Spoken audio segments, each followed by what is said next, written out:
Thank you. On behalf of the Nature Management, Environment Protection, Environmental Safety Committee of the Government of St. Petersburg, I'd like to welcome the participants, organizers, and guests at the 21st International Environmental Forum, the Baltic Sea Day. Traditionally, the forum brings together scientists, government, public organizations, everyone responsible for future generations, the preservation of unique ecosystem of the Baltic Sea. In our city, great attention is paid to environment protection cooperation with Helsinki Commission in implementation of the Baltic Sea Action Plan. Our experience exceeds the practical sphere, the instruments we can use to effectively reduce anthropogenic load on the environment. At that, the public governance system is implementing new approaches to international programs, federal programs, and strategies. I'm sure the forum will promote international cooperation in the sphere of environment protection, ecological problems of the Baltic Sea. I wish fruitful discussion to the forum participants. Chairman of the committee, Mr. Belaev. Thank you.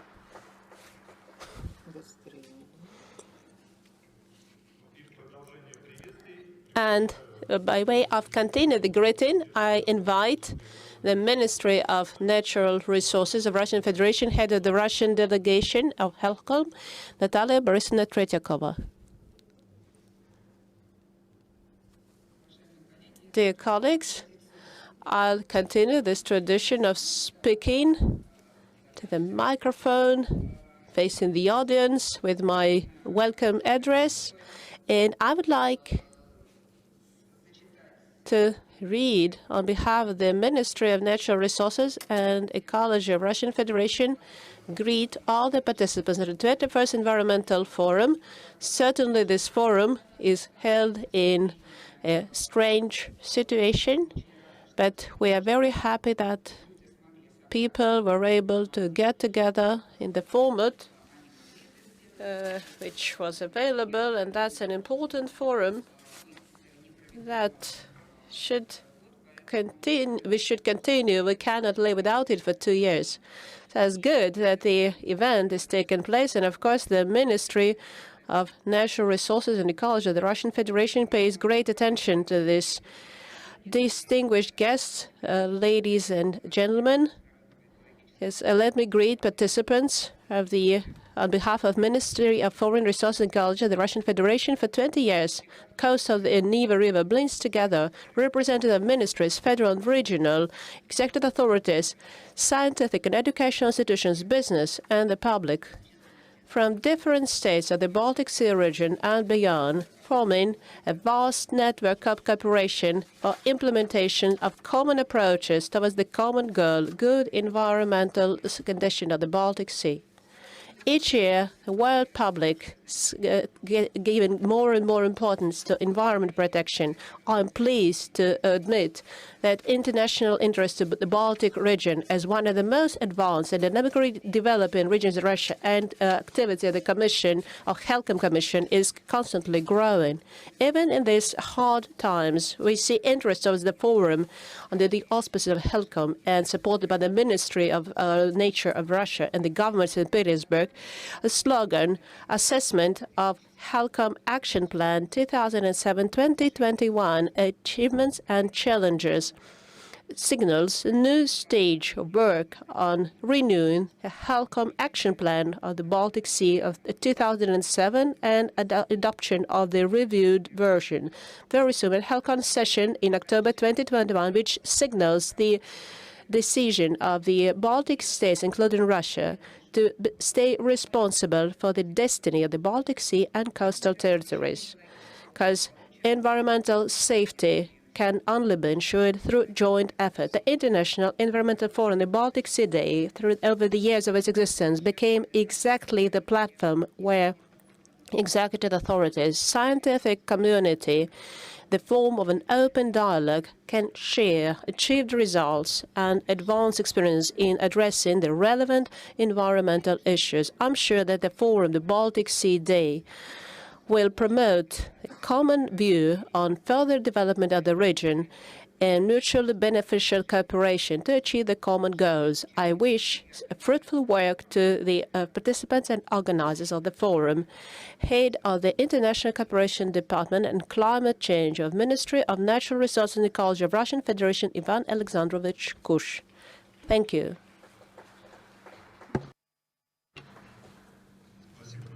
Thank you, Natalia. Thank you, the Ministry. Online,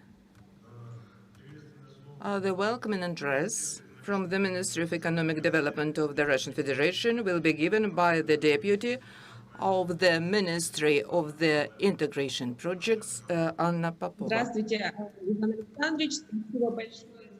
Thank you so much for the opportunity to speak here, to welcome dear colleagues, dear participants of the International Forum, the Baltic Sea Day. First of all, I'd like to welcome everybody, all the participants, all the organizers, on behalf of the Ministry of Economic Development of the Russian Federation. On the venue of the forum, for more than 21 years, we have been holding the roundtable seminars, exhibitions, with participations of a great number of experts from the Baltic Sea. Today, we will discuss a number of projects, PCR platform, main capacity of MSP that is being implemented within the framework of the Baltic Region Sea Days. It's very important that Russian partners are participating here. I'd like to point out that the priority number 2, the natural resources, the Interact program of the region of the Baltic Sea. Russian partners, they work in 21 projects in areas of clean water, renewable energy project, energy efficiency, sustainable development of the sea, and marine economy projects. Ecological agenda recently has become in the front line, not only in Russia, but in other countries as well. As preparing new programs of the trans-border cooperation of Russia and US for 2021-2027, much attention has been paid to ecological problems. In conclusion of my welcoming address, I'd like to say that the International Ecological Forum will demonstrate a high level of interaction of all the parties and participants. All the events are aimed at the achieving of effective results. I wish to all the participants success working in the forum. Thank you so much. Thank you, Anna. With the welcoming address, on behalf of the Ministry of Foreign Affairs, traditionally our old friend, old support of our forum, the Director of the Department of the International Cooperation, Igor Kopytin. Distinguished participants of the 21st International Ecological Forum, dear friends of the Baltic Sea, I'm very happy to address you. Unfortunately, this time in remote mode. I'd like to congratulate you on the Baltic Sea Day. The Baltic Sea region, with a rich and difficult past, has very good prospects in the development now and in the future. We are confident that the Russian Federation should strive to encourage cooperation in this region. We have the different projects for cooperation in our region, in the development of the marine activities. ES countries, they are working with this strategy, their domestic strategy, international strategy. We have enhanced opportunities, and we call this the dialogue of different parties. First and foremost, we have the Sustainable Development Goals. Their goal number 14 is the preservation of marine ecosystem for the Baltic Sea region is very important to ensure this project. We know that great attention is paid in Europe and throughout the world is paid to the development of marine economy or blue economy. Now is considered by many countries as a key point of a post-crisis revival of the regions. It's a prospective format of industrial activities related to the oceans, to the seas and coastal lines, and has a great potential to ensure sustainable employment and economic growth. Great attention is paid to the international cooperation within this area, encouragement of new innovations, investments opportunities. The Baltic region, with a great and rich experience of international cooperation, has a great number of formats of cooperation at different levels and can be an example for other marine basins. In the framework of the main intergovernment organization, the Councils of the Baltic Sea, the strategy has been discussed up to the 2030. Conditionally, it's called Vilnius number 2.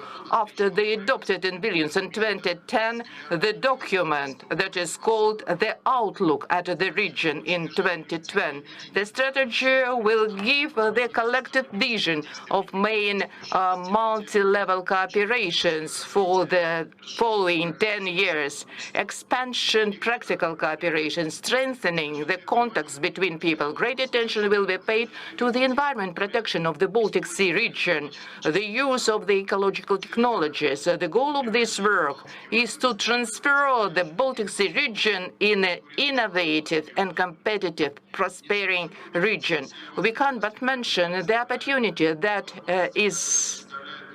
has been given for the regional cooperation and solution of ecological problems.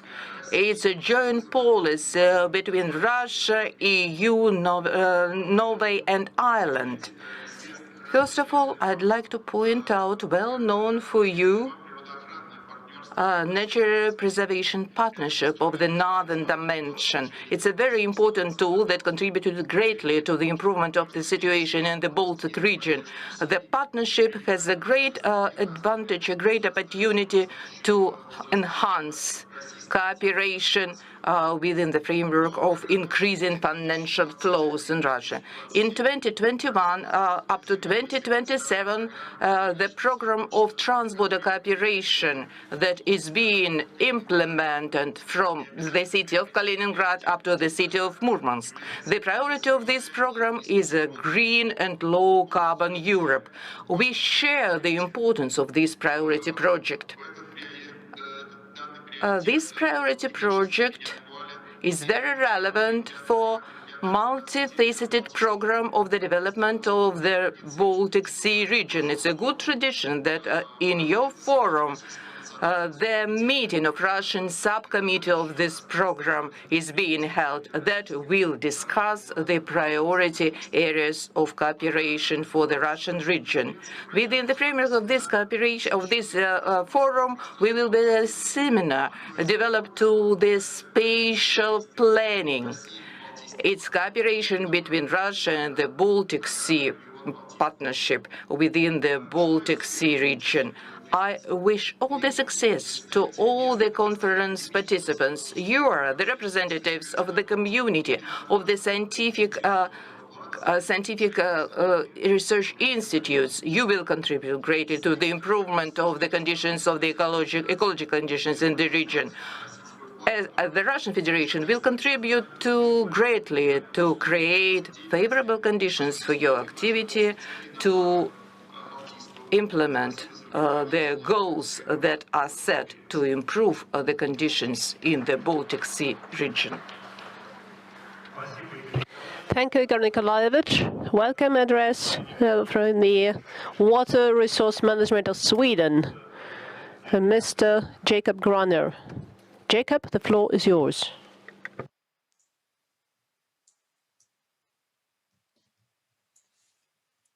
Thank you, Chair.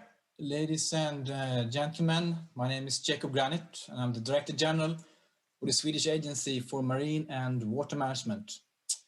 My team and I, we are very happy to be part of the official opening of the 21st International Environmental Forum, Baltic Sea, JAIL, Sustainable Development for the Baltic Sea.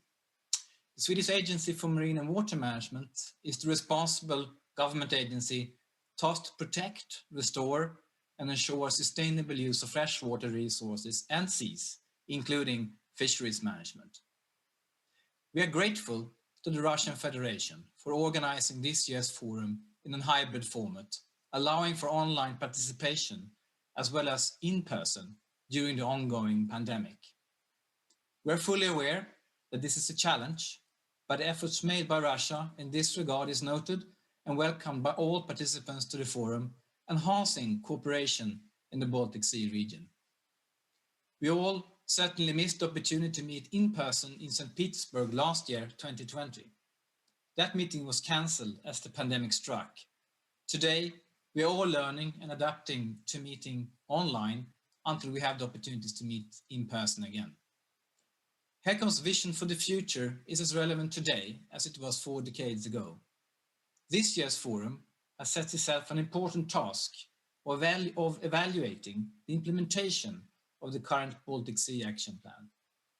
The regional plan was adopted in 2007 and has contributed to investments by all Baltic Sea states to significantly reduce the inputs of nutrients and hazardous substances to the Baltic Sea, improving the protection of biodiversity and supporting cleaner and safer shipping practices. The next generation of the Baltic Sea Action Plan will continue tackling key challenges of reducing pressures stemming from land, including, as we know, eutrophication and litter issues and activities at sea, while enhancing the biodiversity in line with Agenda 2030. In Sweden, as an example, we are embarking on a 20-year program to provide modern environmental permits to all our hydropower plants, balancing environmental goals and energy goals. This process will restore connectivity between marine, coastal and freshwater ecosystems, supporting, for example, improved living conditions for Baltic salmon. The marine spatial plans that all Baltic Sea littoral states are developing would be a great tool for building a blue economy based on functioning ecosystems, applying ecosystem management practices. My agency is proud to working together with all HELCOM contracting parties in developing the marine spatial planning framework.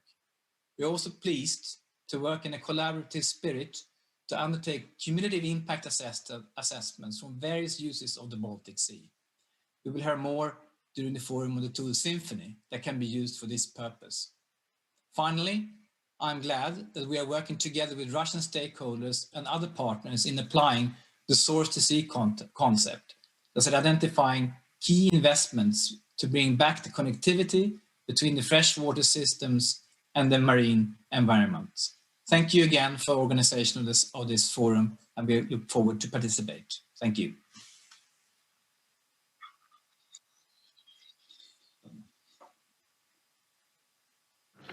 Thank you so much, Mr. Granite. And the final welcoming words within the Baltic Sea Days on behalf of the honored guest from Mr. Hanne Paka.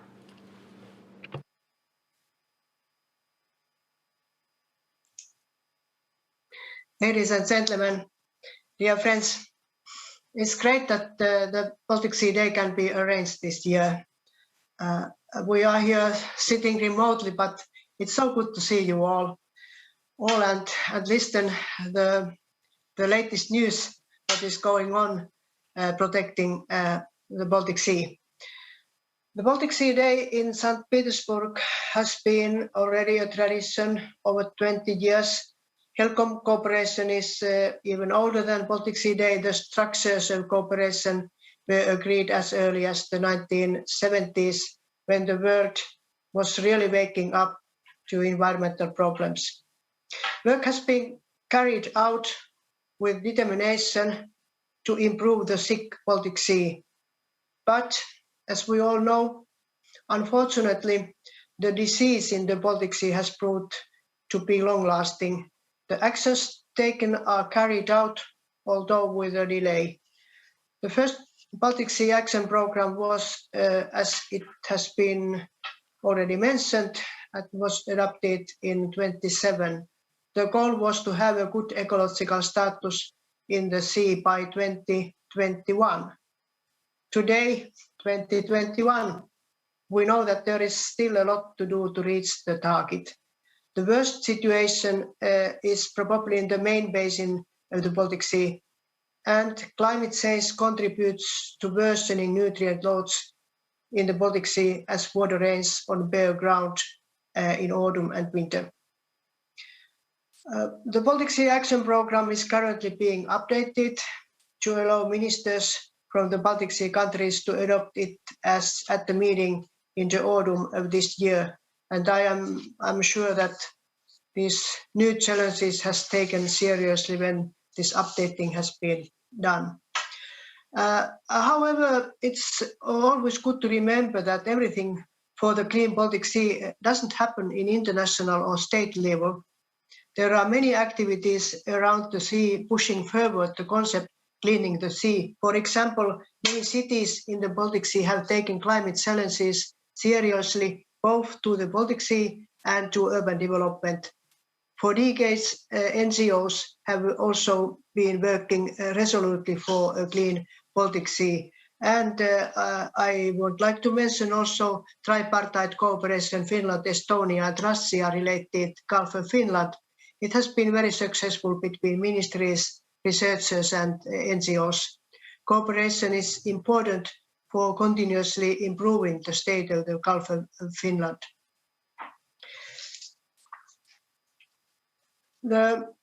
Related our national actions in Finland, our government finances an extensive program to strengthen water protection. The program finances, among other things, the distribution of gypsum to fields in order to improve the state of the archipelago sea. Research shows that gypsum binds solid and phosphorus in the fields and prevent them flowing into water bodies. Gypsum plastering is free of charges for farmers, so state gives all financing, and this project will continue also coming summer. So we are waiting to see that something good will happen in archipelago sea after these activities. And one information also to you from Finland. The Finnish government has prepared a sustainable growth program to revitalize the economy after the coronavirus pandemic. The main focus is on actions that support Finland's goal of being carbon neutral by 2035. We see that it is possible to reform the economy to be climate resilient and also nature resilient, while after the coronavirus, the economy will in any case have to be revitalized. So, ladies and gentlemen, dear friends, the speed of climate change is too fast. What is needed now is action on how to make our economy sustainable. Increasing renewable energy, circular economy, waste recovery, wood construction, reducing plastic rubbish and halting loss of biodiversity are key elements. And we must begin to do things in a new way. And finally, I would also like to point that there has been close cooperation between Finland and Russia in the waste sector over the past couple of years, in which the Finnish side has offered expertise in the waste sector in Russia. We are very well aware that there is a huge amount of work to be done in waste management in Russia. The Baltic Sea is also affected by waste problems as polluting landfills are just off the beach. But I hope that cooperation in the field of waste will lead to practical measures. And of course, we know these possibilities, which, for example, Enviromental Northern Partnership could perhaps give. But anyway, ladies and gentlemen, I wish all of us happy seminar, living discussions, and good day. Thank you very much.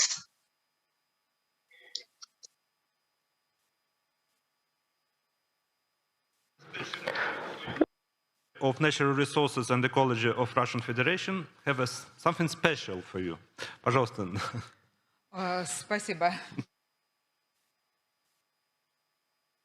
We'll speak Russian to make sure all the participants can understand. Dear Ms. Pokka, we kept, hope you can see, we kept this thank you letter signed by the minister since last year when we expected to meet you in person, but unfortunately, because of the pandemic interfered and we were not able to meet in person.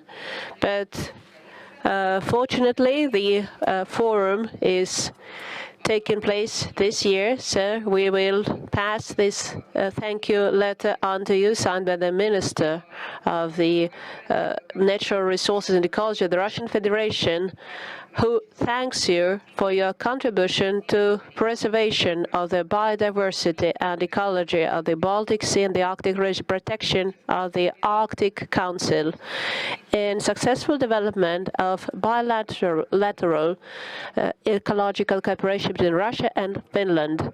The Minister wishes you good health, success, and new initiatives. So we will find a way to pass this letter on to you. Thank you. Thank you, Natalia Borisovna. Now let us proceed. Let us proceed to the business part of our forum. Forum is a platform for monitor implementation of responsibilities of the HELCOM Commission, the opportunity to discuss the HELCOM agenda, and I would like to give the floor to Professional Secretary of HELCOM, Ms. Janika Haldin, who will talk about the third holistic assessment of the state of the Baltic Sea, HOLAS 3. Thank you very much. So, dear ladies and gentlemen, distinguished guests, I have the pleasure to present to you the third holistic assessment of the Baltic Sea, which will take place in 2022 to 2023. The assessment is a flagship product of HELCOM's work, and the importance of which has been repeatedly emphasized by the Helsinki Commission. And I will provide you with some background as well as some brief introduction to how the assessment functions. And I will first make sure that everyone can see. So why do we need to know the state of the sea? We shouldn't do assessments or put all the resources into work unless it serves our purposes. At the core of it, it is a chain of events. We take an action, the people living around the Baltic Sea. Our action has a consequence by causing a change in the environment. That change in turn affects a species that is dependent on the environment, and that effect then in turn affects other species that are dependent on that species and the environment as a whole. And this all circles back to us in the end, because we in turn are dependent on the environment itself. So it's action, a consequence, and an effect. But we don't just take one action at a time. The area around the Baltic Sea has a lot of human activities going on. And all of these human activities, they come together to cause pressures on the environment. And these pressures, they become convoluted in the sense that it's difficult to distinguish one pressure from another pressure and to trace them back to identify what human activities are actually causing them. But the end result is that they all cause this change in state. So they all have an effect on the environment, which in turn affects other parts or components of the environment. So the pyramid builds on the human activities, they merge into these pressures that affect the sea, and this changes the state. And this is at the heart of what HELCOM does: manage the human activities to limit the pressures and thus secure a good state. But it isn't entirely as straightforward as that, because behind the activities, you have drivers. There is a reason for what we do. For example, if there would be a change in population, there would be, there's likely to be a consequent change in agricultural practices, which in turn increases the amount of input of nutrients to the sea, because with more agriculture, there is usually at least a tendency to use more fertilizer, which in turn causes a pressure through inputs. These inputs, they cause eutrophication, so this concentration of nutrients in the sea, which in turn affects the state of the biotic components, or the animals and plants that live in the sea. This in turn has an impact. It can be an impact on the environment, or it can be an impact directly on society. This has consequences for the ecosystem services, for example, that the sea provides for us. The possibility to utilize it for fishing, or the effects of blue-green algae blooms. And then we have to take measures as a response to these impacts. And these measures can target either the activities, the pressures, or the state. And the measures, that is what HELCOM really works on, trying to identify where should we target these measures to make them most effective and ensure that we get the most value out of the work that is being done and the resources that we put towards it. Now, this might seem like a fairly straightforward concept, and at its core, it is. But in reality, it looks more like this. So we have a number of human activities, and they result in a number of pressures. But the relationship between these two, it's difficult to untangle and come to a conclusion of what human activity should we manage, for example, in order to limit the pressure. And this is why we have to assess the state of the sea. So what is the state of the Baltic Sea assessment? In order to untangle this web of activities and pressures and changes in state, we need to first collect a large amount of data. This data feeds into indicators. So these are topics or species or pressures that we have identified as being representative of the state of the sea. And so a change in these indicators indicate a change in state, something that we need to take into account when we make decisions or policies or put measures in place, so that we ensure that the efforts that we put towards this are actually targeting the right part of the chain. These indicators are then put together into thematic assessments, where we combine several indicators to look at the whole unit. This could be, for example, the 3 seal species that we have in the Baltic that are merged together to look at them as marine mammals.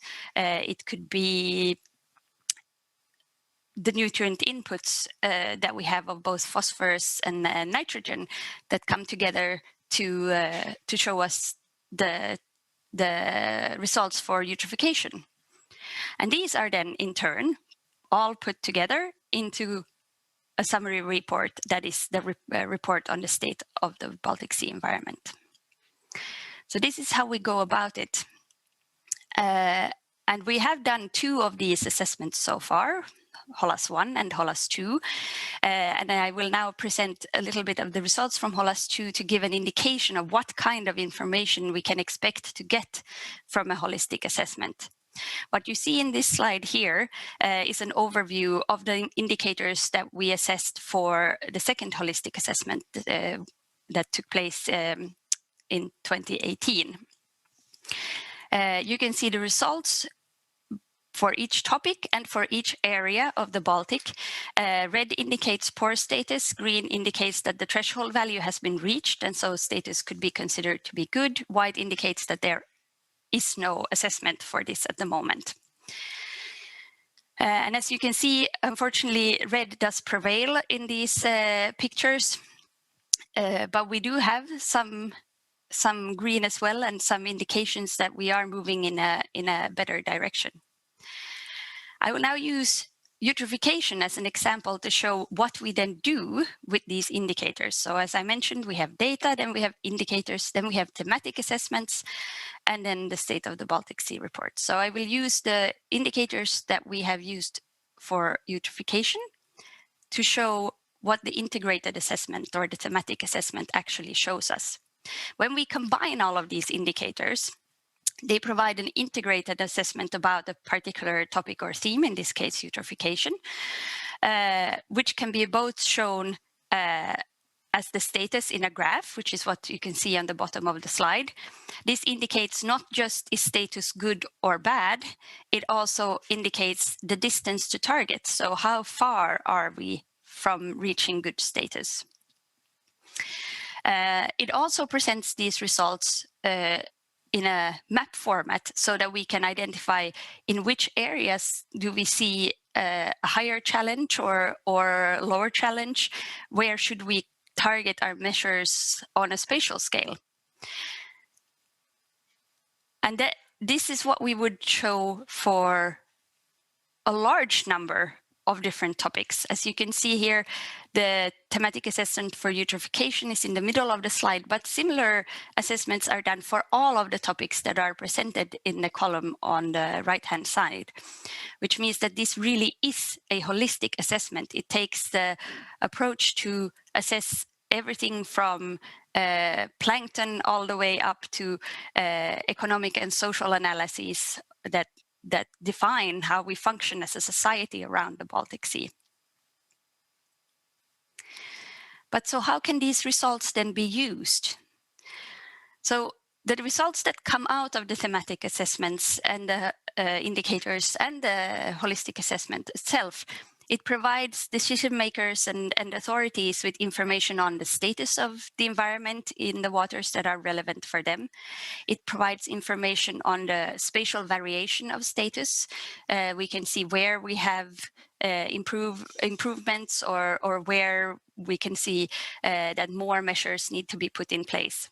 It also shows us trends in development over time, because there are topics that we assess where maybe the measures are already sufficient, but the environment simply needs to have time to recover.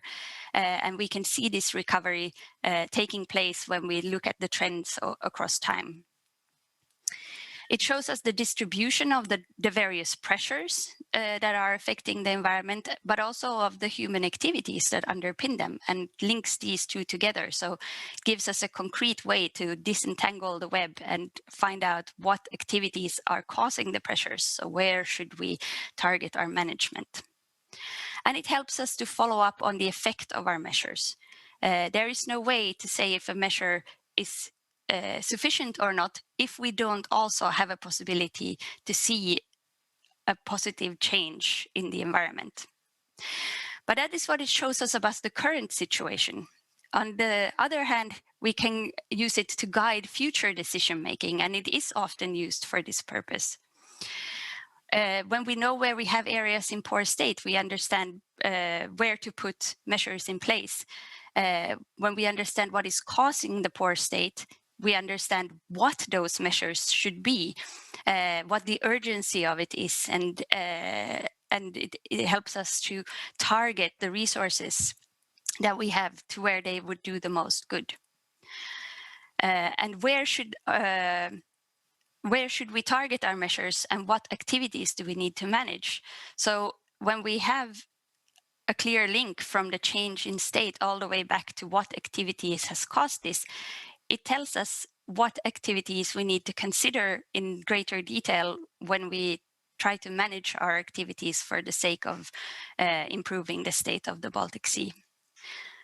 And these are all ways that the assessment can be used to support decision making.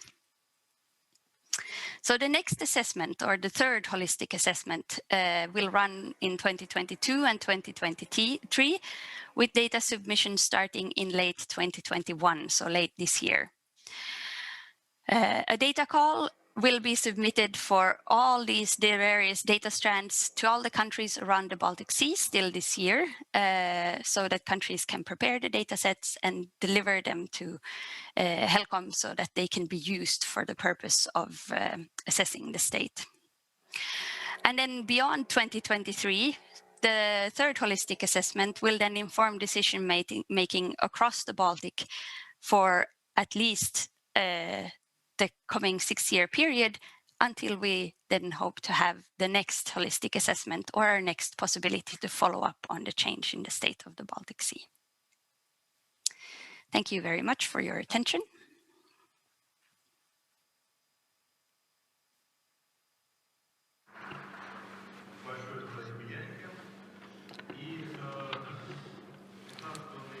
On the 15th of November 2017, the action plan HELCOM was adopted on the Baltic Sea with all parties involved within the Helsinki Convention. The main goal was to implement ecosystem approach as to the management of the quality of the marine waters, to solve the problem of eutrophication, to reduce, to improve their diversity. And on March 2018 in Brussels, the decision was made to initiate the procedure of reconsidering of the governing document of HELCOM on the action plan on the Baltic Sea. Updated plan should be adopted in October 2021 in the Helsinki Commission meeting. As to at what stage the updating is taking place will be given by Rudigen Strampel, the Executive Secretary of HELCOM. Yes, good morning and thank you very much. Ladies and gentlemen, distinguished colleagues, I will give you a presentation on the Baltic Sea Action Plan, but since this is my first participation in a Baltic Sea Day event, please kindly allow me to make some general statements as well. I'll be very brief. I would, however, like to share with you how pleased I am to be part of this year's Baltic Sea Day Forum, which is the first, as I said, that I had the pleasure to take part in, because last year I actually had the ticket to St. Petersburg in my pocket and was about to set out on the rather short trip from Helsinki to St. Petersburg, and then I was stopped by COVID-19. So needless to say, I would have much preferred to be able to be with you in St. Petersburg today and talk to you and interchange with you in person. But I'm also pleased that we can do this virtually today, and I look forward to having a real live St. Petersburg event next year. Meanwhile, I'm very pleased to see that this hybrid event, which I'd like to thank the Russian Federation for organizing, is actually attracting a large number of participants. I know that we have 700 participants from all walks of life participating in this event, and that's an impressive number, which I believe testifies to the strong dedication and commitment to protecting the Baltic Sea in Russia and across the entire Baltic Sea region. Now, there's a long tradition of HELCOM involvement in the Baltic Sea Day Forum, and this forum for over 20 years has served as a key platform for dialogue on matters related to the Baltic Sea's very fragile environment. This is also the largest annual HELCOM-related event, actually. And as such, the Baltic Sea Day has always been in sync with the HELCOM agenda, and this year's edition is no exception, as the main topic is the update of the Baltic Sea Action Plan, the Baltic Sea Action Plan being HELCOM's strategic program of measures and actions. And as you'll be aware, the new version of this plan is due to be adopted in October of this year at the upcoming ministerial meeting. Now, the update of the Baltic Sea Action Plan has always been an inclusive, stakeholder-driven process, with the majority of HELCOM groups and bodies involved in developing the new plan. And what's more, stakeholders were also closely involved since the outset, for instance, by being invited to submit their proposals for new actions. Nonetheless, I'm very gratified to find the update of the BSAP featured prominently on the agenda of today's and tomorrow's Baltic Sea Day. And I will now share my screen with you, hopefully.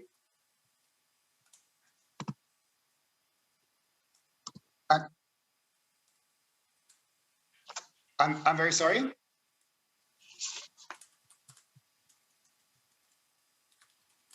Can you see my screen?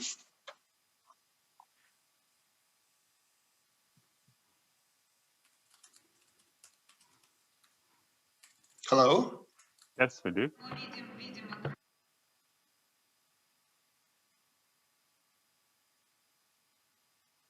It will be better to see all the details of your presentation. Thank you very much. So I will now give you a brief overview of the Baltic Sea Action Plan as requested. Now, I do not need to explain to you very much about the Baltic Sea because we have an expert forum here, the Baltic Sea being a unique but fragile ecosystem with a huge catchment area, which is 4 times the size of the sea itself and a population of 85 million. It's a very busy waterway with up to, with up to 2,000 larger vessels sailing in the Baltic Sea at any given time. At least this was the case in pre-COVID times. It may be somewhat lower now, but this is the general situation. So you know that there's a multitude of pressures affecting the Baltic. And already in 1974, the Baltic Sea countries, such as they then were, decided to establish cooperation to protect the Baltic Sea. This is a picture from the signing ceremony in 1974. So for nearly 50 years, we've been cooperating to protect the Baltic Sea. We have established these structures, which you're also all familiar with, and which I will not go into any detail here concerning the work of the Helsinki Commission, based on the Helsinki Convention. And we currently have 10 contracting parties, all Baltic Sea states and the EU. Well, the Baltic Sea, have we achieved progress in these 50 years? Well, the answer is yes, but the Baltic Sea clearly is still not in a good state, regrettably. And we have a number of factors that we have to bear in mind in this regard. Good environmental status and the environmental goals set by HELCOM should have been reached by 2021 in accordance with the current Baltic Sea Action Plan. Unfortunately, we are now, as Hanna Lepakka also mentioned, in 2021, and we have not achieved good environmental status yet. And if we look at the pressures that are affecting the Baltic Sea, eutrophication is, of course, still the major pressure, despite considerable improvements. There's 97% of the Baltic Sea affected by eutrophication, 97%. So quasi the totality of the Baltic Sea is affected by eutrophication. We have large areas that are hypoxic or anoxic, so have too little oxygen or virtually or no oxygen.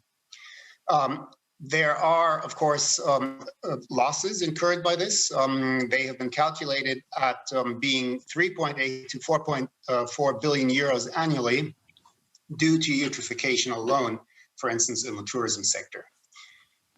We, in addition to the challenges we've been facing and the pressures we've been dealing with for many years, we have emerging and previously unaddressed challenges such as marine litter, plastic pollution, and ghost nets are involved here.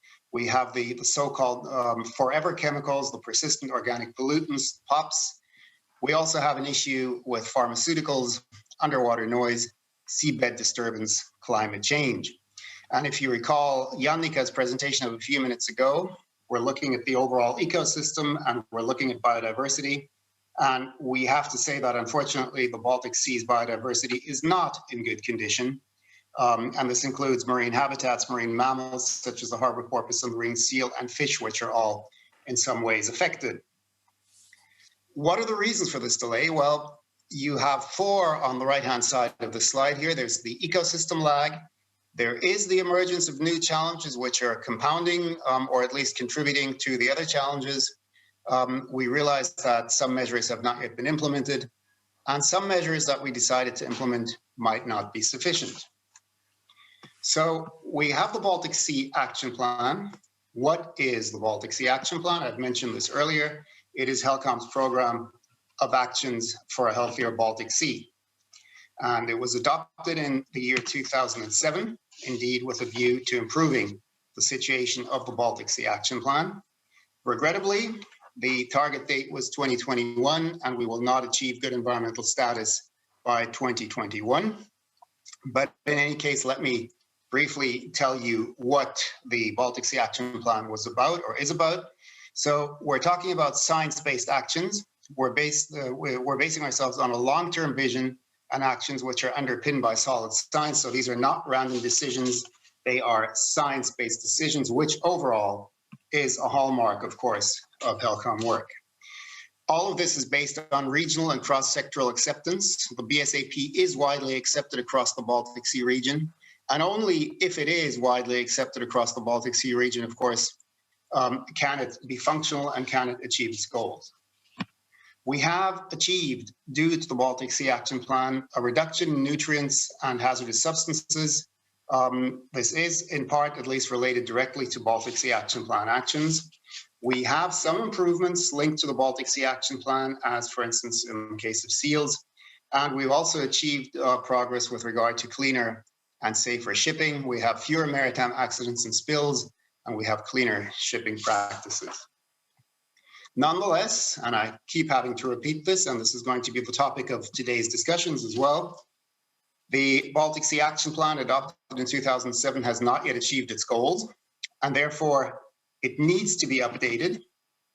Now, this update is based on a strong political mandate because the 2018 HELCOM ministerial meeting, which took place in Brussels, Belgium, decided to update the plan, saying the positive impacts the BSAP has had on preventing further deterioration, such as drastically reducing the number and volume of illegal oil spills, expected further reductions of pollution from shipping, in particular air pollution, substantially decreasing the input and deposition of cadmium, mercury, and lead, and the improvement of several seal populations are acknowledged, but we need to move on. We need to update this. We need to carry on what has been done so far. And therefore, the ministers decided to update the BSAP by 2021 at the latest, with the aim of setting out a robust action plan for continuous achievement of the agreed HELCOM vision of a healthy Baltic Sea environment. And they also decided that the Baltic Sea Action Plan will, in addition to existing commitments to be fulfilled by 2021, address new issues on the basis of the commitments made in the ministerial declaration. So that is the political mandate for the Baltic Sea Action Plan. So what will the updated Baltic Sea Action Plan actually look like? Well, first of all, it will be an evolution, not a revolution, which means it's based on the current plan and will maintain the same level of ambition. This, of course, is very important. Existing commitments will be upheld and new commitments may be made. It will also be based on the ecosystem approach, which, of course, is a very important facet of HELCOM work generally. And economic and social benefits of a healthy sea will be duly considered. Managing human activities is an important facet of this, so it will include actions necessary for managing human activities to meet the HELCOM goals. And it will be an adaptive document. It will adapt the plan to the current HELCOM topics and to new and emerging issues such as marine litter, underwater noise, seabed loss, biodiversity conservation, climate change, and so on and so forth. And finally, and very, very importantly, it will be aligned with global targets and commitments, such as the SDGs, which have been mentioned several times today, the Aichi targets, or rather what will follow the Aichi targets in that context, the EU MSFD, and other commitments and international instruments that are of relevance. So how will the updated BSAP be structured? Earlier today, you saw my colleague Jannica giving you a slide with a pyramid in it. And in a way, you will find that this is related to this, because the Baltic Sea Action Plan is based on the following thinking. If you look at the top of this slide, you will see a circle which contains the vision for the Baltic Sea of the HELCOM countries, namely a healthy Baltic Sea environment with diverse biological components functioning in balance, resulting in a good ecological status and supporting a wide range of sustainable economic and social activities. To fulfill this vision, we have set ourselves goals. And these goals you will see below. So you have one in blue, which contains a duck and a fish, and that is the Baltic Sea ecosystem, which needs to be healthy and resilient.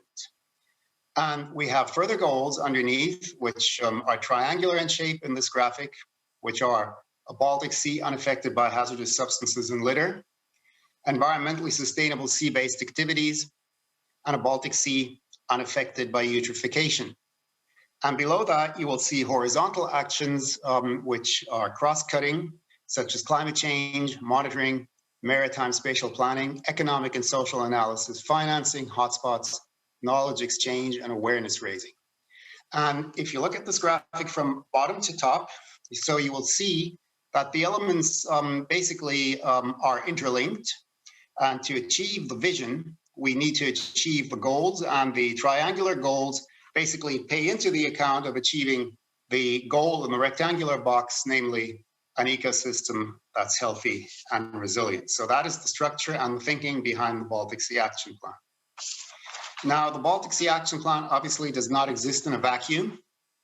We will have to continue to address related issues and related processes. So we have the issue of nutrients, which is highly important. I was referring to eutrophication. And this comprises things such as nutrient recycling, internal nutrient reserves. And we have a tool for that, which is the Baltic Sea Regional Nutrient Recycling Strategy. Marine litter has recently become an issue of considerable concern and with a lot of focus. We have agreed within HELCOM on a significant reduction of marine litter by 2025. And again, for this, we have a tool, which is the Regional Action Plan on Marine Litter. We are also looking, and I was mentioning earlier, the huge catchment area that the Baltic Sea has. We're also looking at land-sea interaction, and we are, in fact, working with river basin management authorities to address this. And for instance, we had in late 2019 a workshop, and the first ever such workshop with river basin management authorities. And I'm very pleased that this issue will also be on the agenda of today's Baltic Sea Day. Yes, and indeed, we're also addressing the effects of underwater noise on marine animal species in particular, and the tool here is the Regional Action Plan on Underwater Noise. Climate change, needless to say, we cannot ignore climate change any longer. We need to understand its effects for foreign policies, and for this, we have developed a climate change fact sheet, which will go a long way towards informing policy making. Maritime spatial planning is another important element of preserving the Baltic Sea. We're applying ecosystem-based management in a practical way here, and the tool for this is the Regional Baltic Sea MSP roadmap. Then we have the HELCOM Science Agenda, which is aimed at identifying future science needs for a healthy Baltic Sea. We need to know what we need to know, and this is what we're trying to determine by means of the Baltic Sea Science Agenda. And then we have the whole S3 process, which Jannica was referring to earlier, and PLC 8 as well, which the Pollution Load Control 8 project, which will contribute to our knowledge and to holistic assessments of states and loads on the Baltic Sea. So finally, I would like to come to this slide. The Baltic Sea Action Plan is a plan, and a plan, of course, is only as good as its implementation. And if we look at the state of implementation of the Baltic Sea Action Plan, we can see that it has had successes because 71% of joint actions are implemented. Joint actions being those that are carried out jointly through HELCOM and its working groups and projects, for example, the development of HELCOM recommendations, joint management guidelines, or assessments of environmental status. However, only 29% of national actions have thus far been fully implemented by all countries, national actions being those which require steps to be taken at the national level. For example, the designation of marine protected areas, the development of national management plans, or the enactment of agreed measures such as developing national programs on hazardous substances or nutrients and eutrophication. So once again, what did I say earlier? A few slides back, I said progress, yes, but more needs to be done. What I hope you will have understood from the presentation is that the Baltic Sea Action Plan has been and remains one of the most effective instruments for achieving the HELCOM environmental objectives. It offers a long-term vision and it offers strategic orientation, and the update will uphold this legacy and maintain the same level of ambition as the current plan. The original Baltic Sea Action Plan can be credited with various improvements seen across the Baltic Sea region, and I would like to highlight a few with regard to Russia, because I'm particularly pleased to note the reductions of nutrient inputs to the Gulf of Finland achieved since the launch of the Baltic Sea Action Plan. And I would like to acknowledge the good work undertaken in Kaliningrad, which led to the recent deletion of 2 important HELCOM hotspots. The first site to be removed from the list was the Kaliningrad wastewater treatment plant, or HELCOM hotspot number 67. Thanks to substantial upgrades of the system, the city's sewage water is now fully redirected to the new plant. And the second site was HELCOM hotspot number 69, the Cyprus pulp and paper mill in Kaliningrad, which has now ceased all production. Again, I would like to take this opportunity to congratulate the Russian Federation and Kaliningrad for these efforts. Despite the undeniable achievements, then, much still remains to be done, and the success of the updated BSAP will depend, and that's why I left the slide open here, on its implementation. To achieve the ecological updates of the BSAP and eventually achieve a good environmental status of the Baltic Sea, more efforts need to be allocated to the implementation of the agreed actions and measures. I am, however, confident that the HELCOM countries have the resolve to make that happen. I've now taken up enough of your time, and in closing, I would like to express my particular gratitude to the Ministry of Environment of the Russian Federation, as well as to the city of St. Petersburg for their outstanding support and for making this event possible. I would like to wish all of us a successful and inspiring Baltic Sea Day 2021, which will now continue with an eye-opening panel discussion on the Baltic Sea Action Plan and its update. Spasibo большое. Thank you very much.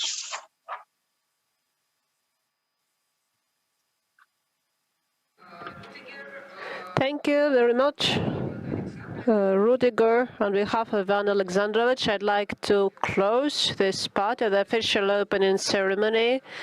I would like to thank all the speakers for sharing their visions and their expertise, their plans with us on all the issues they have discussed in their presentations. Now, according to our agenda, it's time for panel discussion on HELCOM Action Plan implementation. Stakeholder opinion. Panel discussion will be held in the mixed format, will be moderated by professional secretary of HELCOM, Dmitry Frank-Kamenetsky, who will work online, and of the participants, I would like to invite Alexander Vyacheslavych Kuchayev, Deputy Head of Nature Management Committee, Environment Protection, Environment Safety of the Government of St. Petersburg Government, and Kamovnikov Boris of State Autonomous Institution of Kaliningrad Region Environmental Center. And let me ask Dmitry to start this panel discussion by introducing the participants who will share their visions online. Well, Dmitry, the floor is yours. Thank you very much. Good morning, dear colleagues. I'm a little nervous since I've never participated in a session like this. I've never been a moderator of an online discussion, and though I am present. I'm here online. My heart is in and soul are in St. Petersburg. And today we talk a lot, and that's one of the main themes of HELCOM community is renewing the Baltic Sea Action Plan. We've had several presentations today already. Thank you, Rudiger, for an excellent overview of what is happening and how the action plan is being reviewed. And now I would like to talk in more detail. And first of all, let me introduce my colleagues who agreed to take part in this dialogue. They are Lilian Busse, Chairman of HELCOM,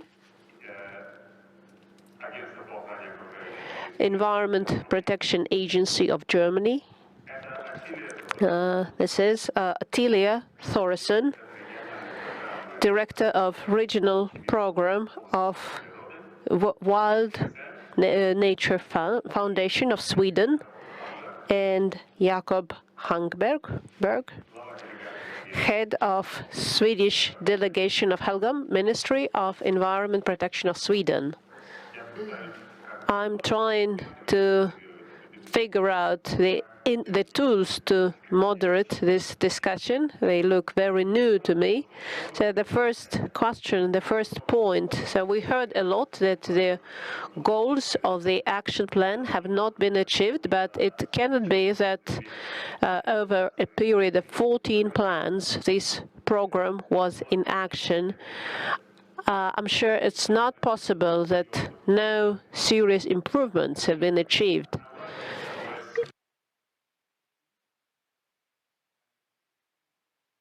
Stories.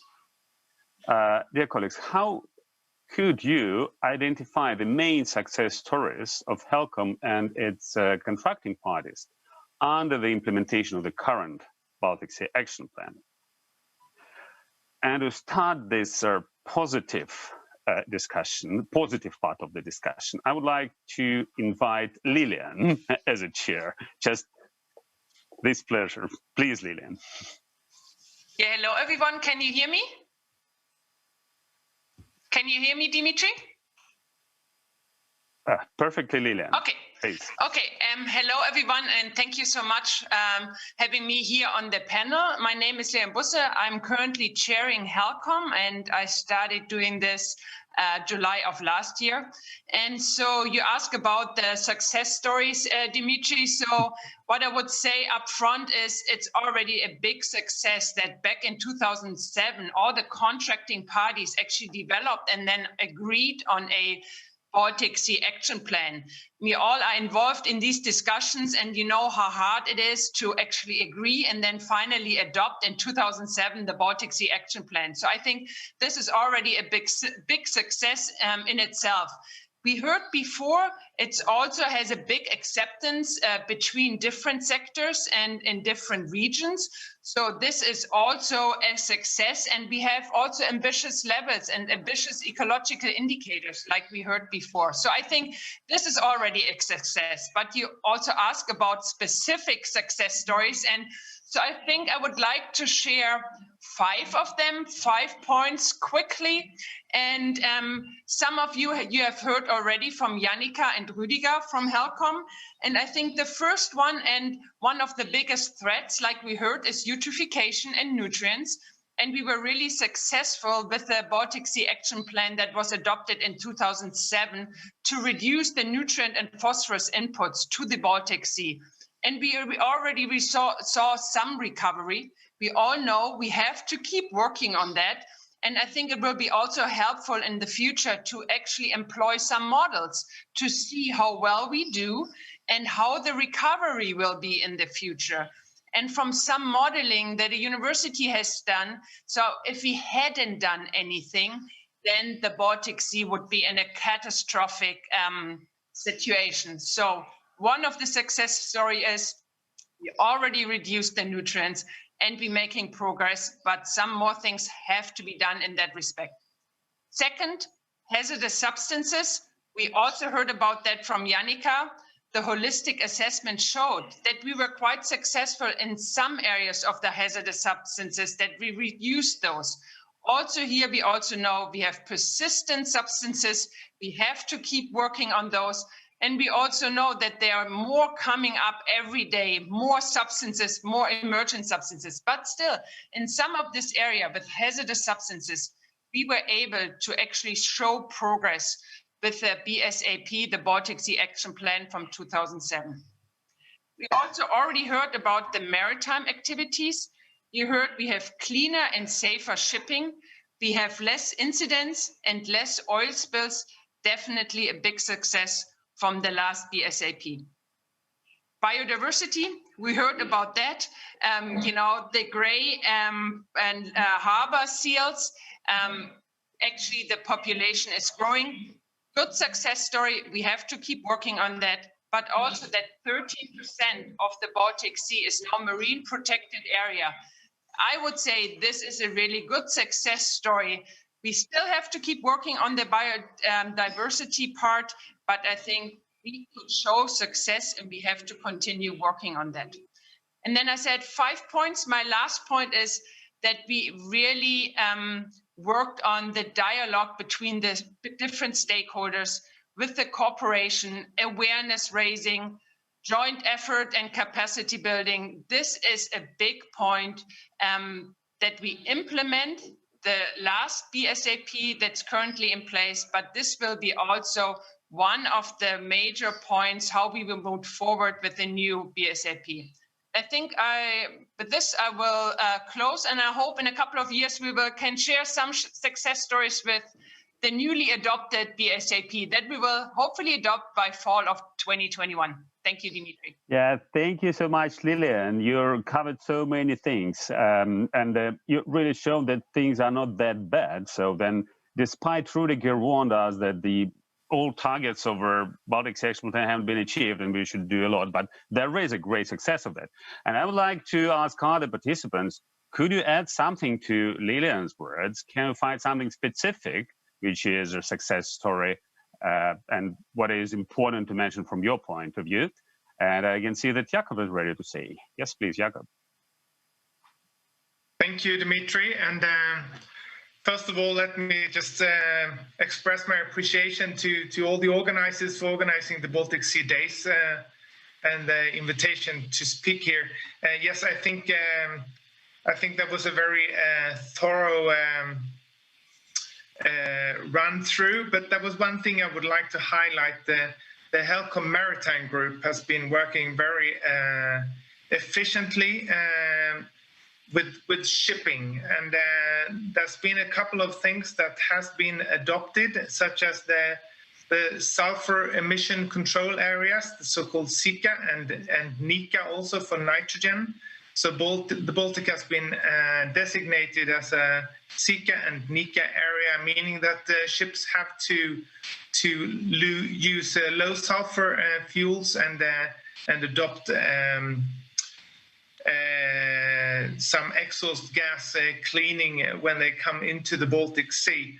And that the sulfur emission reduction or control area, that actually meant that sulfur emissions were reduced by 80% in just a year in harbors in the Baltic. Now, lastly, they will also manage to get an agreement at IMO level that passenger ships need to land their sewage water in harbors in a few years in the Baltic, which is also a success. So that really shows how the Baltic cooperation can really, how the Baltic states can, through HELCOM, work together to actually adopt regulations at the international arena, such as the IMO. Thank you. Thank you so much. And I can see the next hand raised by Attilia. But what I can't see on my screen is the audience or people on the stage. They're really, really small. Please indicate somehow if you want to add something, for I almost see nothing, just raising hands or saying something loud. But first of all, please, Attilia. Yes, good morning, everyone, and thank you to be able to join this panel, and also to say happy anniversary to the Baltic Sea Action Plan and HELCOM Convention, which was yesterday, I believe, when it was signed in 1974. So I think we should all also raise our big spirits on that as being a good time to have this international forum this year with this anniversary. I wanted to actually bring up the same example as Jakob. I think in the maritime sector, HELCOM has been very strong in trying to get the sector's engagement, and I think this is a real kind of good way of working that should be seen in working with the other sectors as well, where maritime has seen most success with following some of these good legislations on an international level. I'd also say that the marine spatial planning has also been an area which I think the Baltic has been a bit of a forerunner in actually trying to have this transboundary cooperation and setting guidelines on how to work on this transboundary effect. So I would say that is also something that has been of great importance, I think, in this region, to be able to push this sort of way of looking more broad scale on addressing the ocean matters. Thank you so much. It did. It does look that desperate. So there was a great success achieved under the implementation of the Baltic Sea Action Plan, and I'm still wondering why we were not able to achieve all the goals. Probably we should be even more ambitious and set more strict targets. Скажите, пожалуйста, я фактически не вижу, что происходит на сцене. I can't see what's happening on stage. Natalia Borisovna, or dear colleagues, would you like to add something, if possible, Dmitry? We can see very well being on stage. We can see the participants. We can see online, but maybe we are in a better position. We also, on my behalf, I would like to add to Lilian's speech as as an example of cleaner and safer shipping is adopting, together with the World Maritime Organization, nitrogen monitoring from shipping and ECHO.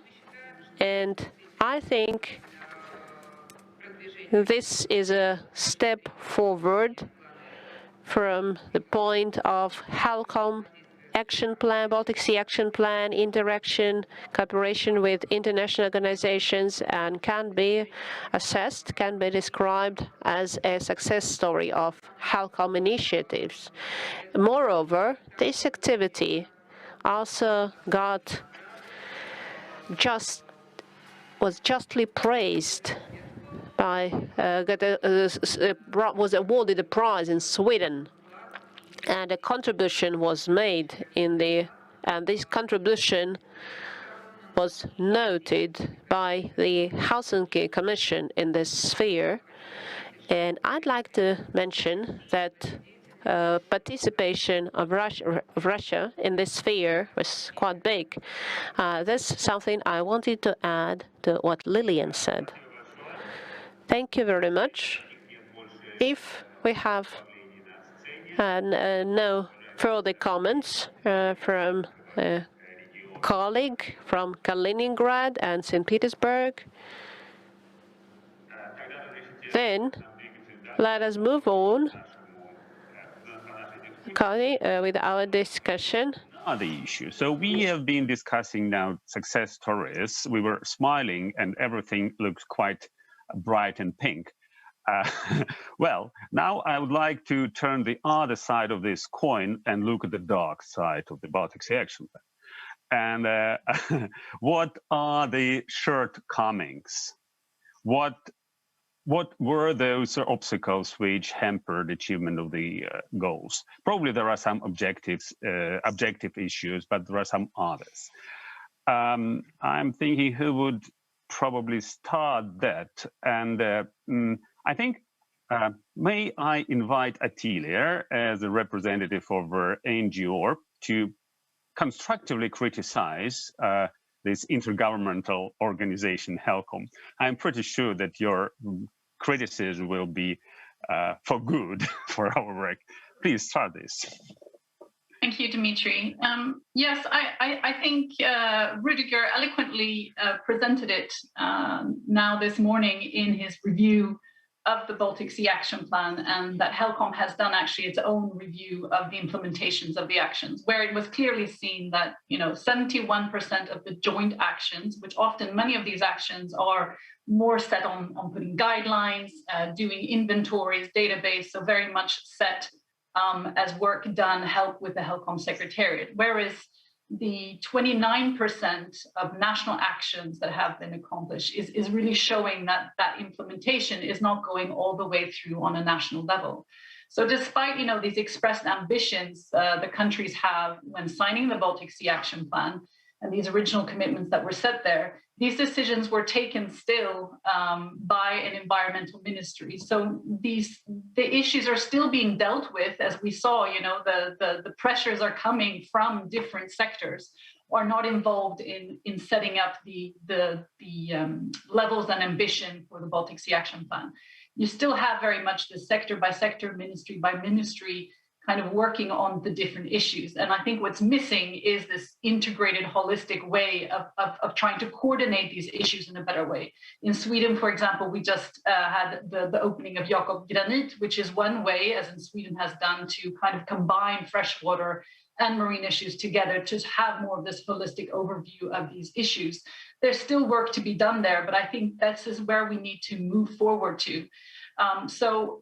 The problem we have, I think, of having the trouble to not have this implementation on national level is that the responsibilities are in different sectors of the ministries, whether it's the infrastructure, fisheries, agriculture. I mean, we have a lot of sectors that are having an impact on the Baltic Sea. So the biggest challenge is really for these countries to come together and have more of this ecosystem-based approach that we've talked about in the action plan of managing these human activities. And this is, I think, the key, that really these policies are not driven on national level to really discuss and manage this in a coordinated way within the catchment. And I think, the question of why we haven't reached the good environmental status, I think a lot of this is because we're not taking the actions that we need to do. A lot of the action plan at the moment is more about recommendations, setting the inventory, the science base. We need all that. But the actions, actually, when you look at many of them, not many are really targeted to actually change something out in the water on their own. So there needs to be more bold actions, really. And I believe that in this first round of the Baltic Sea Action Plan, there was a reluctance to set bold action steps. That, the conflict with economic interests is still the one giving priority to what needs to be done to see results out at sea. And WWF has done a lot of scorecards, showing this over the years between the different ministerial meetings. We had one ministerial meeting actually in Moscow in 2010, where we were to see how far the countries had implemented. Then we had one in Copenhagen in 2013, where it was realized that we weren't achieving, we needed to step up our goals. And the last one in Brussels, where we know that we have to set up new initiatives. And through all these years, we see that there's still this lagging behind of the actions by the countries. And I think this is the glue that we need to find a way of setting the agenda on a much higher political level in the countries for this to really be something that the countries invest in, put the capacity in, and really put as a priority of using that the carrying capacity environment is the most important part and not the economic incentives to be the priority. And of course, I just want to lastly say, we've also, as NGOs, been very active in HELCOM and come up with also key asks and recommendations that we think could be these bold actions for the next Baltic Sea Action Plan through our shadow plan that was presented in HELCOM last year at the stakeholder meeting. Okay, thank you so much, Atilia. So two messages I got immediately. We should make joint effort more joint, and be bold and brave with our actions. Yeah, it sounds very inspiring. Thank you for that. Any other views? What you would like to highlight as the obstacle? And probably then we will discuss how we can overcome those obstacles. And I can see that the HELCOM chair has some ideas. Yes, please, Lilian. Yeah, so thank you, Utilia, for your points, which I totally can support. And it's similar when I speak from the German perspective that we have a Ministry for the Environment and a Minister for Agriculture, and sometimes it's hard to find common ground there. And so I can totally support that. I might want to raise 2 points. Picking up what you said, it has to be higher up on the agenda, political agenda, and I'm pretty confident that we can move forward well in the future, because I think that environmental policy is currently pretty high up on the agenda. If it's in the international world, global world with the Sustainable Development Goals, it's on the European Commission level with the European Green Deal. So I think it kind of raised up to a higher level. So with that, I'm confident that hopefully in the future years, we can get the Baltic Sea in a better state. And then the second point I want to make is, yes, it's not easy, but outlining the actions, it's already tough, but then implementing the actions is even tougher on a national level. And then we don't even stop at the national level. We have to then break it down on the local level, right? And then again, speaking from the German perspective, right? We have 16 Bundesländer, 16 states within Germany, right? Not all of them, of course, bordering the Baltic Sea, but the ones who are bordering or which are bordering the Baltic Sea, we have to make sure that they're implementing the actions. We have to work together with them. So also, then really on a local and regional level, implementing this action, it's quite an endeavor. So, but then. Oh, thanks a lot, Lilian, for this addition. I think it is so much relevant also for Russian Federation, which also has a number of federal entities in the catchment area for the Baltic Sea. And this is the issue which I would like to raise a bit later, and specifically our Russian colleagues. And we have also representative of the Russian regional authorities, and it would be very interesting to hear also their view on that. But your message is really clear. It's just better involvement of all stakeholders at various levels. Any other views would like to add something to this constructive criticism of the Baltic Sea Action Plan and what should be done and what can be done? I'm looking at this page, which is really small on my screen. Скажите, пожалуйста, уважаемые коллеги. Dear colleagues, do you have something to add to what has been said by Attila and Lilian? Natalia. Thank you, Dmitry. To criticize the public organization, it's not necessary. We are not going to do this. We just listen to them. On my behalf, what I would like to say, in the Russian Federation, as well as in Germany, we have many subjects that are naturally managed governed at the regional level, and there are 67 of them in the Russian Federation, if I'm not mistaken. 7 of them are the subjects that are part of the water collection region of the Baltic Sea, and they are quite extensive. The territory of them are quite extensive. Naturally, adopted in 2007, the action plan of the Baltic Sea was important for the whole subjects of the Russian Federation and for the Russian Federation as a whole. A great number of federal authorities were involved in this activity, not only at the level of the development of the plan, but later during the implementation of the plan. Naturally, the example of this plan and example of the Helsinki Commission is of great importance for the Russian Federation. Its goals are reflected on the activities that are held in the Russian Federation. Russia has 13 seas. The activity has been very attracted by the NOPAC, the far east of the Russian Federation, the region of the Black Sea, the Barents Sea, and the Arctic region. is involved. Since May this year, Russia has started to chair this project of cooperation in the Arctic Council.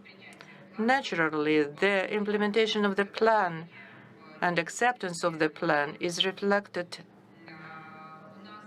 in the activities of the different levels. At the federal level, we update and we adopt different strategy of the development of the Baltic Sea, the development of the marine activity up to 2030. At the federal level and at the level of the federal cooperation, this activity, the goals including the issues of preventing eutrophication, preservation of the natural diversity, development of the protected areas of the Russian Federation, so-called Hermalite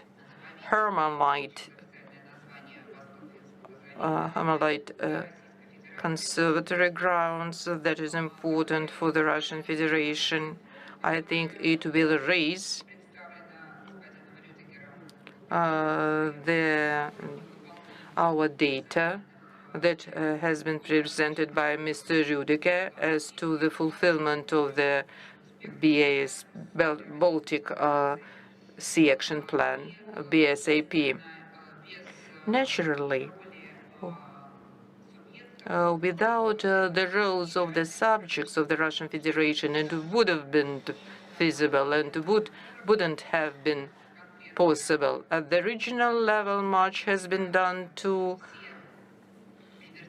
fulfill our commitments as to BSAP. Vertical and bottom-up approaches have been implemented.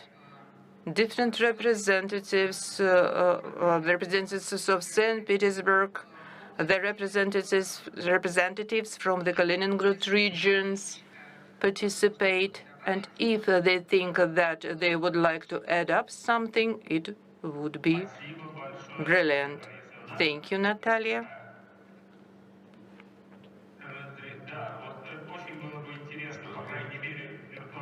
It will be interesting to listen to your opinion, what you can add up as a representative of the subject of the Russian Federation. I'd like to say that the BSAP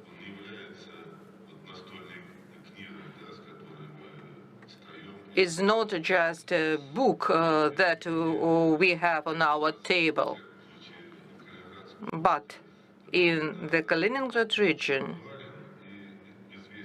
this BSAP is well known and important for us, for many people, because now we are working in all these areas that are highlighted and laid down in the BSAP.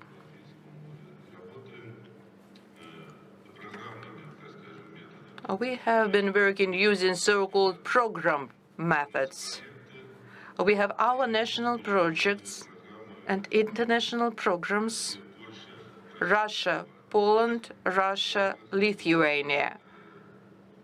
Within these programs, we have developed the regional program on environmental protection that envisages and that is aimed at the fulfillment of the measures to protect the Baltic Sea.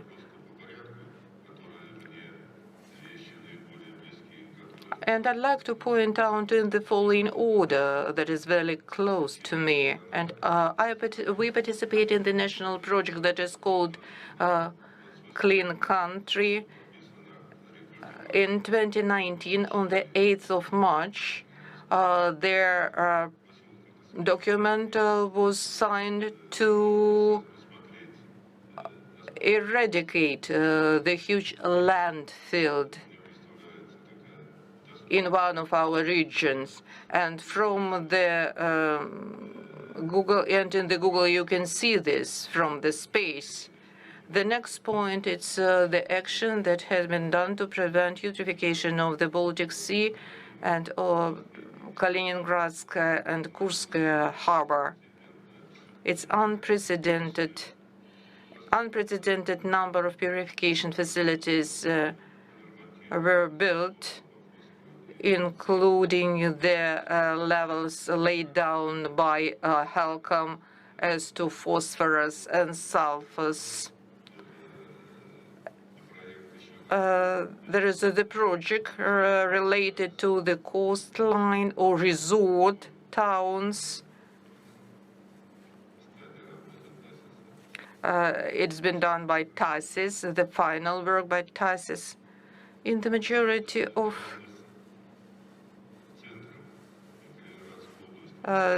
regional centers in the Kaliningrad region, biological purification facilities were constructed on the basis that take into account the threshold levels of phosphorus and nitrogen laid down by HELCOM.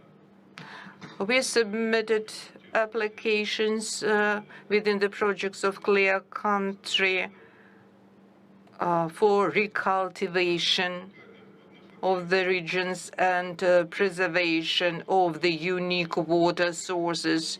We have 5 water supplies,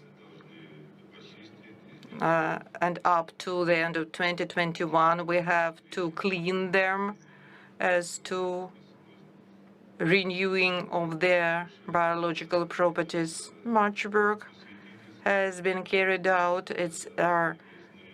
We raise awareness. We organize some seminars, field seminars. We involve the business community, universities, schools. And of course, all these measures and events, they are held at their level of ecological community. They are widely spread and well known.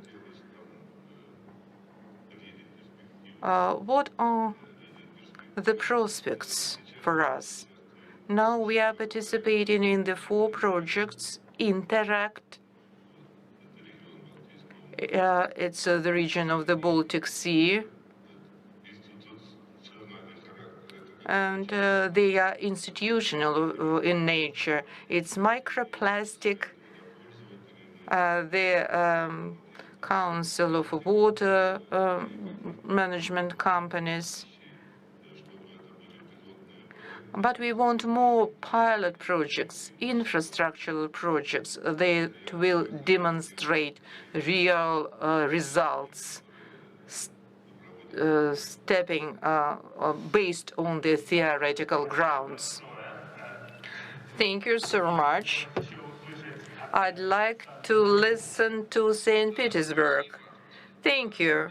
In St. Petersburg, as well as in our colleagues from Kaliningrad region, we have our ecological policy of St. Petersburg up to 2030. It's clear that it has the strategic goal of this policy is to ensure ecological safety of the environment and preservation of ecological system. The city, due to its geographical position, the location of the city is reflected in the ecological situation in the Baltic Sea region. What is being done? What does St. Petersburg do? St. Petersburg is a huge megapolis. 98.5% success has been achieved in purification of the sewage waters. Much work has been done in this area, and we don't stop. We have new areas. We cover these areas with the necessary engineering facilities to collect unpurified sewage waters. St. Petersburg is one of the cities with a huge number of water sources, more than 1,000 of them. Thanks to our city budgets, The majority of these facilities are under their supervision of the Russian Federation, but the city funds are allocated.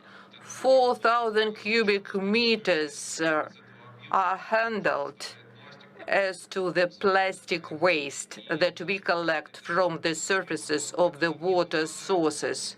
It's this waste that doesn't get to the Baltic Sea. It's not only contribution of St. Petersburg to water source management. We have the enterprise pillar. It's their emergency service of our city. In the Neva River, we have the traffic of 6,000 water vessels, 6,000 ships. And we have 100 oil spills that we have to manage. Then we are talking about 300 million of funds that we managed to raise and then remit to the federal budget for water management in our area. And as a return, we have only 20%. Our expenditure for management of facility, for cleaning activities, cleaning of the bottom of the Neva River, to collect plastic marine waste. We spend a huge amount of money, more than 20 million rubles annually. And we want this money to be invested in different ecological projects. What else we would like to say? St. Petersburg, in St. Petersburg, we have 15 protected areas. The area of this and 4,500 hectares. These territories are very important for us. In St. Petersburg, we have the part of Baltic tract or Baltic route of migrating water birds. We have to create protected coastal areas to preserve biodiversity of these migrating water birds. Birds, they don't change this migrating corridor. As to other contribution of St. Petersburg, it's a landfill that is called Krasny Bor. It's a hotspot that was highlighted by HELCOM. Now, as by the approval of the government of the Russian Federation, the Russian Federation will be eradicated this landfill. And St. Petersburg was involved in the cleaning activities up to this year. Thank you so much. And now we can see and we will listen to success stories. Although we heard criticism from WWF and that we need to strengthen, to improve the Baltic Sea Action Plan. Despite, we can also hear all those examples that this document is well known and functional at different levels and really contributes to our joint effort to protect the Baltic Sea environment and progress towards good environmental status of the Baltic Sea. What can be done for the Baltic Sea Action Plan to make it more efficient? How this new action plan can differ from the from the current version in order to finally lead us to the ultimate goal, good environmental status of the Baltic Sea? What can we do in this action plan? What HELCOM can do? I know probably Jakob, you can start answering this. Well, thank you, Dmitry. That's not a very easy question, and it sounds as if I have the key to saving the Baltic Sea. I can't say I do, but I would think of 4 things that I think would really contribute to improving the way that BSAP can achieve its goals. And the first one is that we make sure that it's short and that it's clear, and it has very concrete political targets, such as reduction targets for pollutants or similar.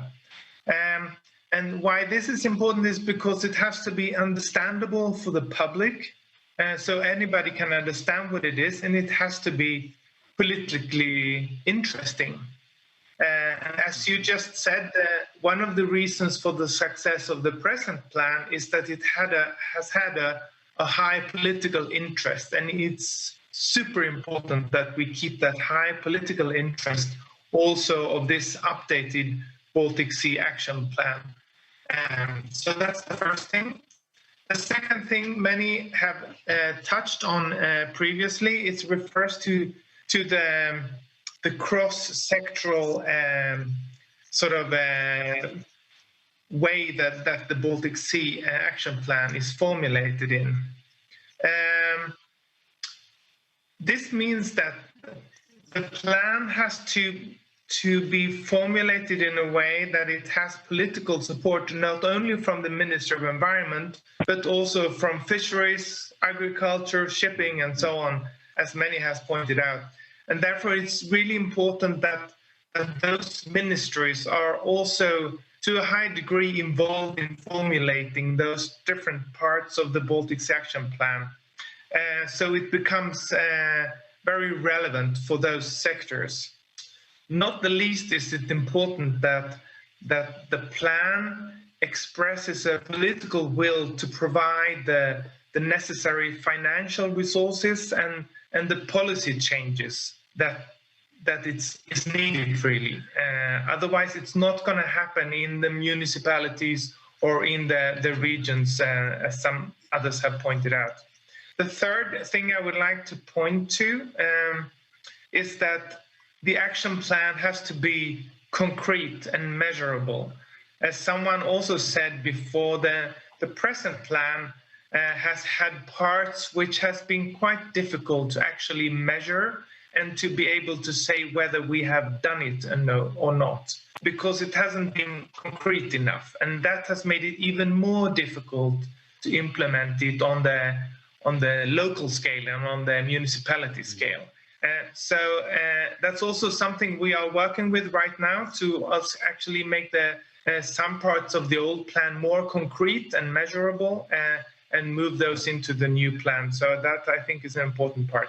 And lastly, but not the least, it's very important that the plan is adapted for the specificities of different parts of the Baltic Sea.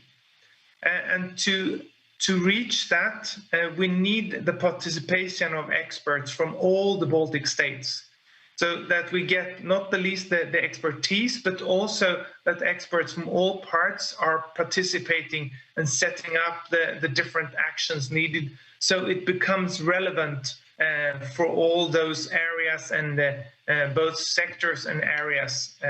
So that's something I would really like to push for, that we need all countries to send their experts to the expert groups and the work in the Baltic Sea Action Plan. Thank you. Yeah, thank you so much, Jakob.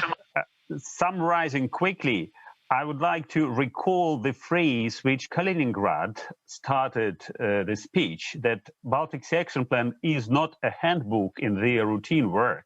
So they're not waking up and falling asleep with this book. But this should be actually is to be designed. So we heard this message from our colleagues. Anything else, please? Do you want to add? What I said is that it's not a household name. These are different things. Не является It's настольной not книгой. a household Yeah, name. it is not. It's not for everyday use. Okay. We mean that it has its importance, but we don't. It doesn't guide us every day. If I may add something said to what Jacob just said, you see, of course, this reviewed action plan, once it is adopted, it will be different from the first plan adopted in year 2007. We keep growing, the society keeps developing, new challenges appear, but for successful implementation and to achieve our tasks, to make sure they are relevant, we need initiatives from different stakeholders, from different states, different spheres, from different states, to understand the common role and the common contribution in preservation of satisfactory state of the Baltic Sea. And as an example here, let me mention Russia's initiative to involve cross-border water flows and in load assessment, the impact of third states, which are not the Baltic Sea states. And for us, as in implementation of the action plan, this initiative was reflected in one way or another in the renewed plan. And I'd like to support Jacob that this plan will provide us an opportunity to apply all the best tools, but also it will produce, it will encourage the states to come up with the initiatives and combine maybe something unexpected, different spheres, but maybe in the future we will be able to combine these spheres. Dear colleagues, do you want to add something else to what has been already said by Jakob and Natalia and our colleagues? Lilian, Attila, do you have anything else to add?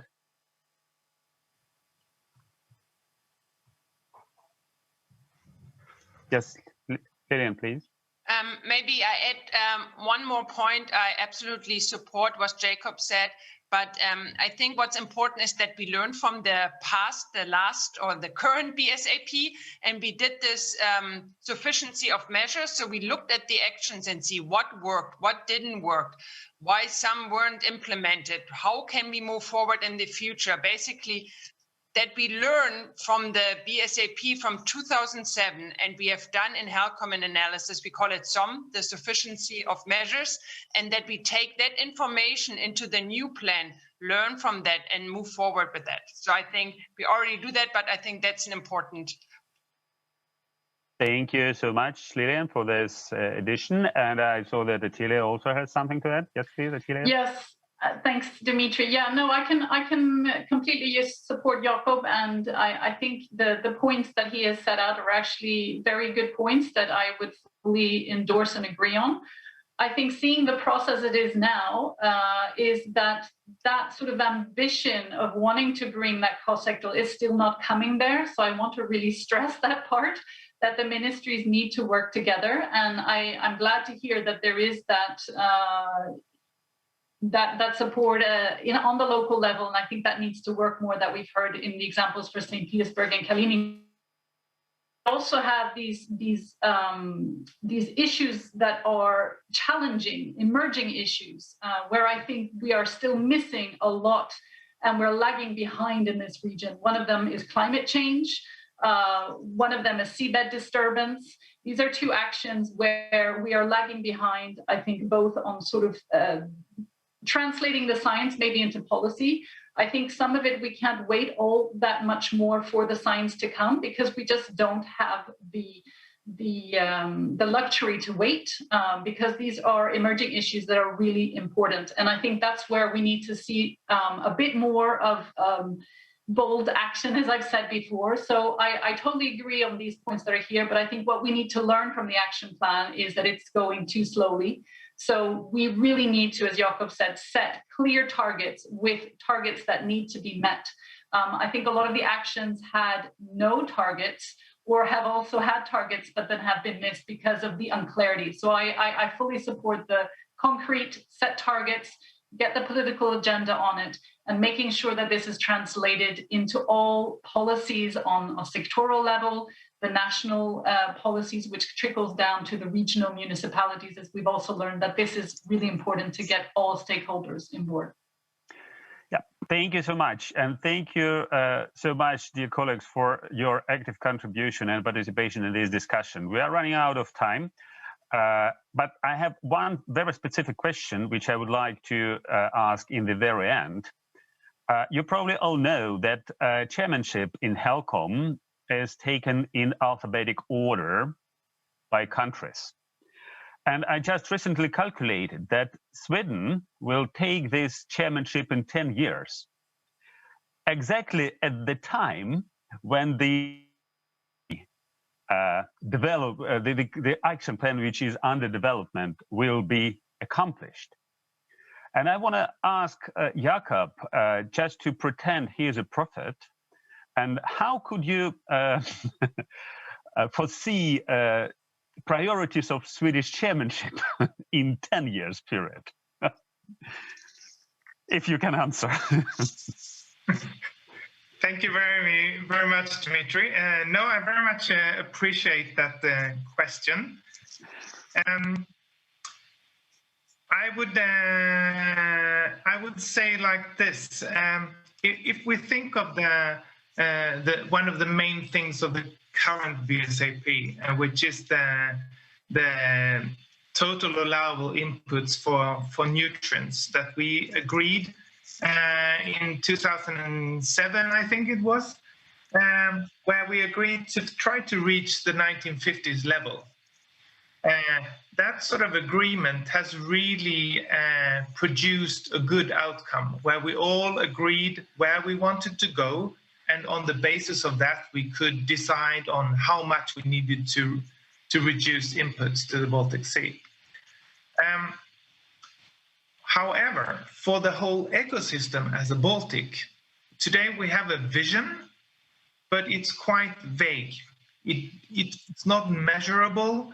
It's very difficult to say if we have reached the vision or not of the Baltic. So what I'm missing is a common understanding of what we want the Baltic Sea to look like in, say, 20, 30 years. What do we all want it to look like? So I would actually advocate for trying to find a similar concrete target as we did for eutrophication, but for the whole Baltic ecosystem. In that way, it should be so concrete that if you're working with fisheries or with shipping or with agriculture, you can immediately say that, okay, I'm doing this measure. Does this measure contribute to this overall target for the ecosystem of the Baltic Sea? It should be that concrete. So we can actually compare all the measures that we do in different sectors and thereby help harmonizing the work across sectors and make sure that we all are pulling towards the same target, so to say. And I think that's something I would wish for now, 10 years before that happens. We'll see. Okay, yeah, thank you so much. So we already have a vision for Baltic Sea Action Plan 2030, 2040. Something of that sort. Спасибо большое. Thank you very much. Our time's up, and I'm afraid the organizers will never ask me again to moderate such discussions if I don't close this discussion now. It's very interesting. We discussed many ideas. Is someone willing to add something? Just a couple of words before we call it a day.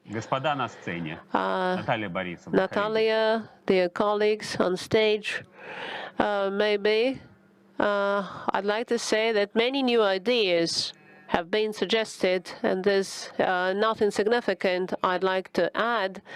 Our goals are clear, and after the action plan is adopted, hopefully in October this year, these goals shall be updated, reviewed, and the specific actions resulting from these goals to be taken by the Russian Federation will be more obvious and maybe more measurable, let me put it that way, in accordance with the reviewed action plan. Thank you, Dmitry, for moderating.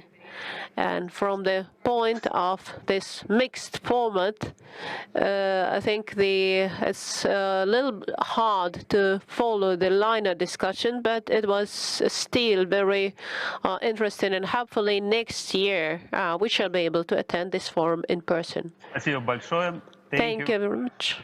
Thank you that you found some time to join us and for your contribution. With that, I would like to close this discussion and hand over my role to, to those who are in the main audience. Thank you.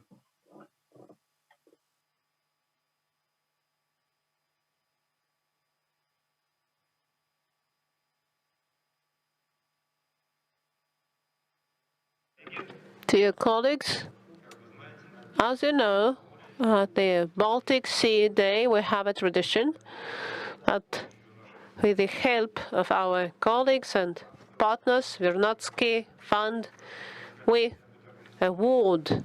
I have some administrative issues. I'd like to award, distribute some awards from Vernadsky Fund. Olga Vladimirovna is here. This is award Vernadsky orders. Dear colleagues,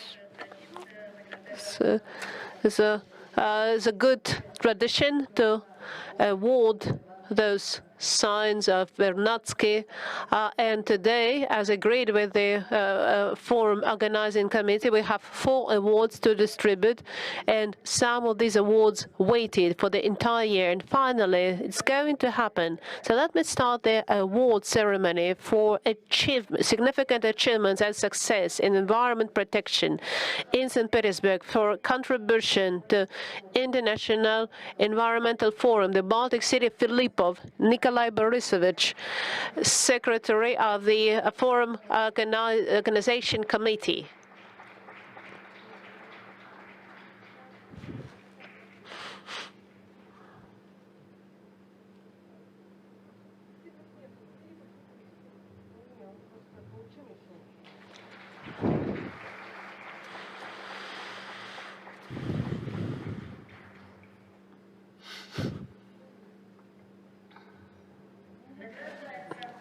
Next, Vernadsky Order is awarded for active participation in student education of Tolmachevo Secondary School in Leningrad region.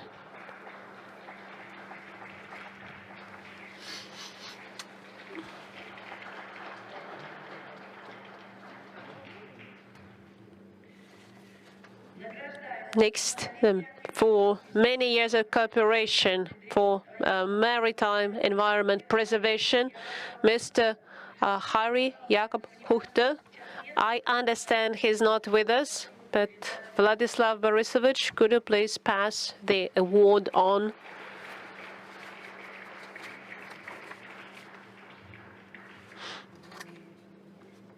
we notified him, so it's a pleasure. Veronatsky medals awarded to Sharova Tatiana Vladimировna, senior expert of city utility service of Kingisepp city for maintenance of and preservation of the environment at a city level.